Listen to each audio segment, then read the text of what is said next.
પપ્પા જુઓ તો આપણા ઘરે કોણ આવ્યું છે.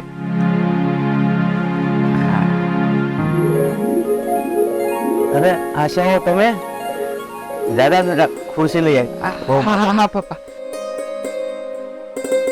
સુખી રહો. લો ભાભી બેસો અહીંયા.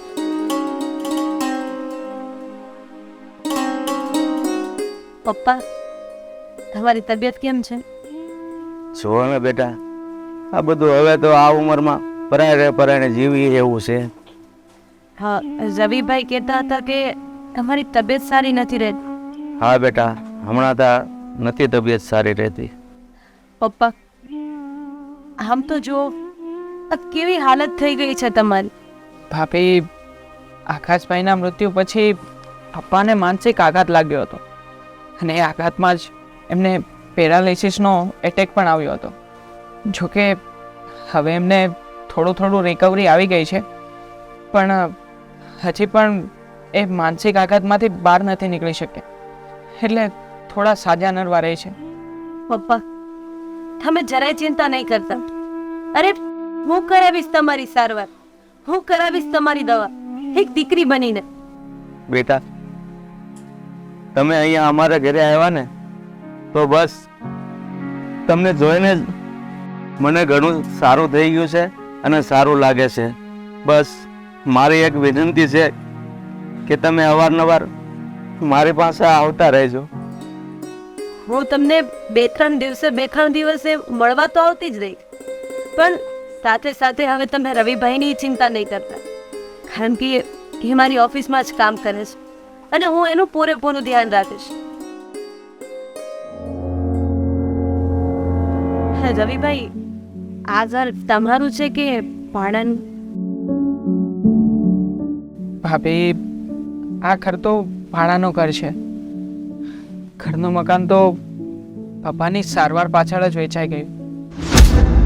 હે ભગવાન, આ કેવી કરામત છે કુદરતની. કેવી હાલત થઈ ગઈ છે તમારા લોકોની. રવિભાઈ, તમે ખાલી થોડો સમય અહીંયા રહો, હું નવા મકાનની વ્યવસ્થા કરું છું, પછી તમે લોકો ત્યાં શિફ્ટ થઈ જજો. ભાભી તમે અમારા માટે આટલું કરો છો ને, એ બધું બસ છે. જો તમે મને રહેવા માટે નવું મકાન આપશો ને તો કદાચ એ તમારા હસબન્ડને નહીં ગમે, અને આ બધી વાતને લઈને કદાચ તમારા જ ઘરમાં પ્રોબ્લેમ ઊભા થઈ શકશે. એની કરતાં અમે અહીંયા રહીએ છીએ ને એ જ બરાબર છીએ. અરે ભાઈ, મારા ઘરની તમે ચિંતા નહીં કરો, અને આમ પણ તમે લોકો ક્યાં પારકા છો? તમે મારા દિયર છો, એટલે કે મારા દીકરા જેવા. અને પપ્પા તમારા બાપની જગ્યાએ છે. પપ્પા, હવે મારે ઘરે જવાનું મોડું થાય છે, પણ હું અવારનવાર તમારી પાસે આવતી રહીશ. હા ભાભી, તમે જાઓ, હું કાલે ઓફિસે આવતો રહીશ. અને રવિભાઈ, બીજી કઈ જરૂર હોય તો મને કહેજો. હો? હા ભાભી. ચાલો પપ્પા. હા બેટા, આવજો.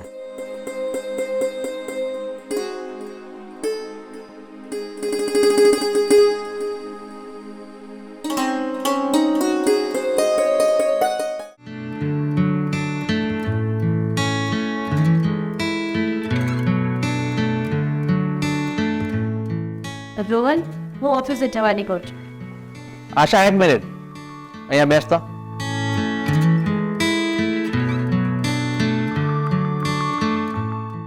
હા બોલો, શું કામ? આશા, તું હમણાંથી ટિફિન લઈને ઓફિસે જાય છે અને ઘરે જમવા પણ નથી આવતી. અરે આ ટિફિન તો હું આપણો પટ્ટાવાળો પેલો રવિ છે ને એની માટે લઈને જાઉં છું. પણ કેમ તું આ પટાવાળા માટે થઈને ટિફિન લઈ જાય છે? આટલું બધું મહેરબાન થવાનું કઈ કારણ? રોહન, અત્યારે આ બધી વાત નથી કરવી, હું સાંજે આવીને તમને બધું સમજાવી દઈશ. નહીં આશા, સાંજે નહીં, મારે અત્યારે જ જાણવું છે કે તું એ પટાવાળા પર એટલી બધી કેમ મહેરબાન છે ને એના માટે કેમ ટિફિન લઈ જાય છે. રોહન, રવિ મારા પહેલા પતિનો ભાઈ છે, એટલે કે એ મારો દિયર. શું? આ રવિ તારો દિયર છે? આશા, આ આકાશ સાથે તારા સંબંધો પૂરા થઈ ગયા ને એને આજે 15 વર્ષ થઈ ગયા છે, અને છતાં પણ તું એના પરિવાર સાથે હજુ સંબંધ રાખે છે. હા, કારણ કે રોહન સંબંધો મરતા નથી. અરે એ તો જન્મો જન્મ સુધી જીવતા રહે છે. પણ મને આ વાત પસંદ નથી. તારા મારી સાથે લગ્ન હવે થઈ ગયા છે, છતાં તું એ આકાશના પરિવાર સાથે સંબંધ શું કામ રાખે છે? રોહન, મને એક વાતનો જવાબ આપો કે આ કોઈની જોડે સંબંધ રાખવા એ કઈ ગુનો છે? કોઈની સાથે સંબંધ રાખવા ને એ ગુનો નથી, પણ એક પતિની હયાતમાં એના જૂના પતિના પરિવાર સાથે સંબંધ રાખવા ને એ ગુનો છે. જ્યાં લાગણી હોય ને ત્યાં ગુનો જવાનો જ ન હોય. અરે લાગણી તો કુદરતનો આપેલો સૌથી મોટો ખજાનો છે. રોહન, હવે આ બાબતે તમારે જે પણ કંઈ પૂછવું હોય ને જે પણ કંઈ વાત કરવી હોય ને હું સાંજે આવીને કરીશ. અત્યારે મારે મોડું થાય છે ઓફિસ જવાનું. ઓકે બાબા, હવે તું આ રવિ માટે કાયમ ટિફિન લઈ જજે. બસ સારું, ચલો હું નીકળું છું. ઓકે.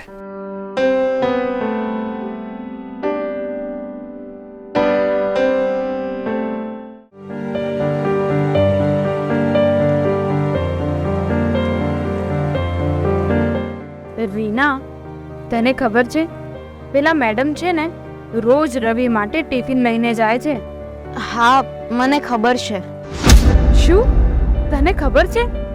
અરે તો તું રવિને રોકતી કેમ નથી? આવું બધું સારું ના લાગે. અરે રવિ તારો ફ્રેન્ડ છે. મારો ફ્રેન્ડ છે રવિ, પણ તને ખબર છે કે પેલા મેડમ રવિના કોણ છે? એ રવિના માં છે, એટલે કે ભાભી માં છે. એટલે પ્લીઝ તું હવે એ બંને માટે કંઈ નહીં બોલતી. સારું રીના, તારી વાત ભલે સાચી છે, પણ તોય આ રવિ છે ને એની ભાભીએ બીજા લગ્ન કરી લીધા હતા જ્યારે રવિના ભાઈ ઓફ થઈ ગયા હતા. તો હવે એના ભાભી કેવી રીતે થાય? કેમ ન થાય? અરે રવિને એના ભાભી સાથે લાગણી બંધાઈ ગઈ છે, એટલે જ તો એને ત્યાં પટાવાળાનું કામ કરે છે. અને રવિ અને મેડમનો પ્રેમ તો મા દીકરા જેવો છે. રીના, તો આ તો ગજબનો પ્રેમ કહેવાય.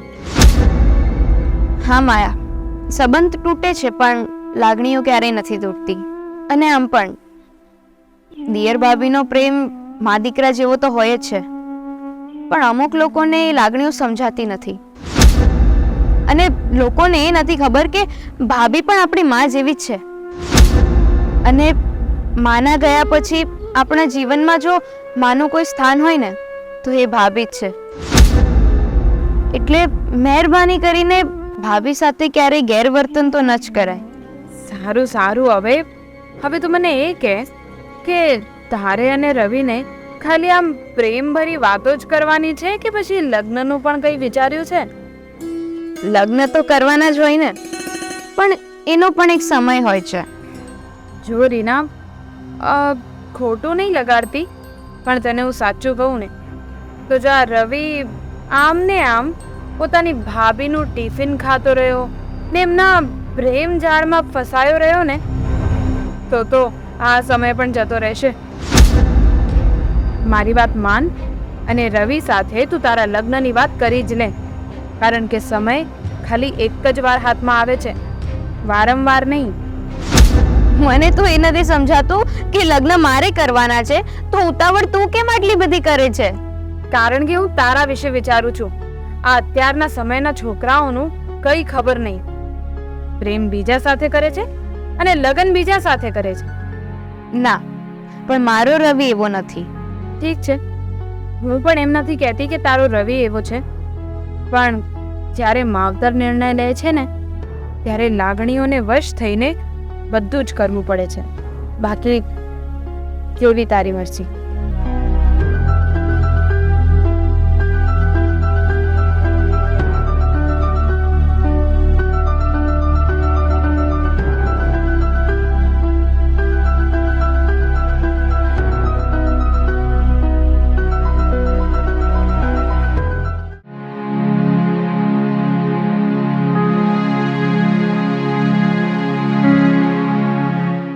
રવિભાઈ, ચાલો ઓફિસમાં, હું તમારી માટે ટિફિન લઈને આવી છું, જમી લો.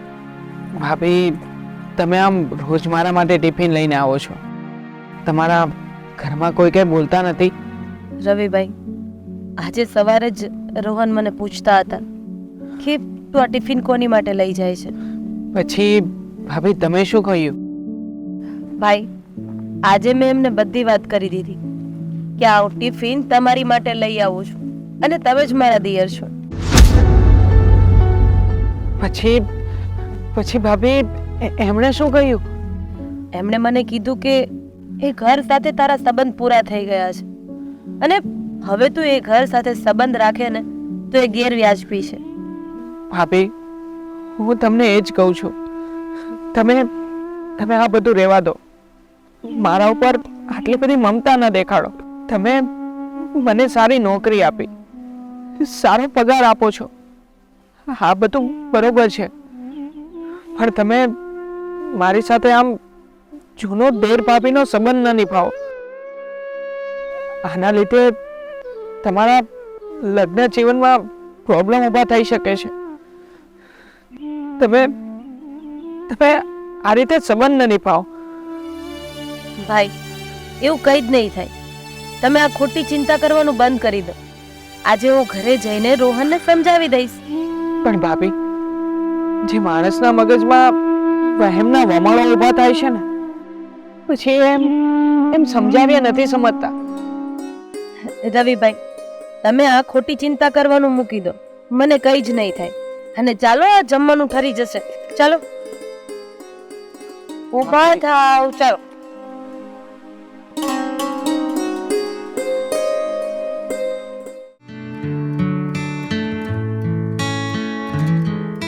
હમણાં રવિ આવે ને એટલે હું એને જણાવી દઈશ કે મેં રોહનને મનાવી લીધા છે. એમને મેં સમજાવી દીધા છે. હવે હું રવિ માટે કંઈ પણ કરું ને તો એ લોકો વાંધો નહીં ઉઠાવે. અરે રોહને તો ઉલટાનું મને રવિનું ધ્યાન રાખવા માટે કહ્યું છે. આવા દે, હમણાં આ ખુશ ખબર હે ને આપી દો. રવિ ઘરે જતા પહેલા ચિઠ્ઠી મને આપીને ગયો છે અને તમને આપવાનું કહ્યું છે.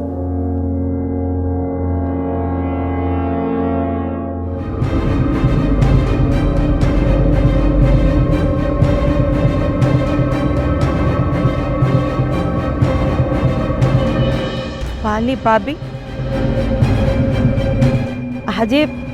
આજે તમને કયા વગર હું આ કંપની, આ નોકરી અને તમને છોડીને જઈ રહ્યો છું. ભાભી, હું નથી ઈચ્છતો કે મારા કારણે તમારા જીવનમાં કોઈ વિખવાદ ઊભો થાય.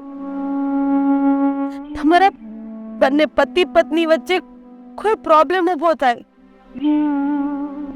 ભાભી, તમે મારા માટે જે પણ કંઈ કર્યું છે એ ઘણું કર્યું છે. હું તમારી લાગણીની કદર કરું છું, પણ ભાભી, હું નથી ઈચ્છતો કે મારા કારણે તમારા જીવનમાં કોઈ પણ તકલીફ ઊભી થાય. એટલે આ બધું છોડીને તમારાથી દૂર જઈ રહ્યો છું. મને માફ કરજો ભાભી. તમારો દિયર રવિ.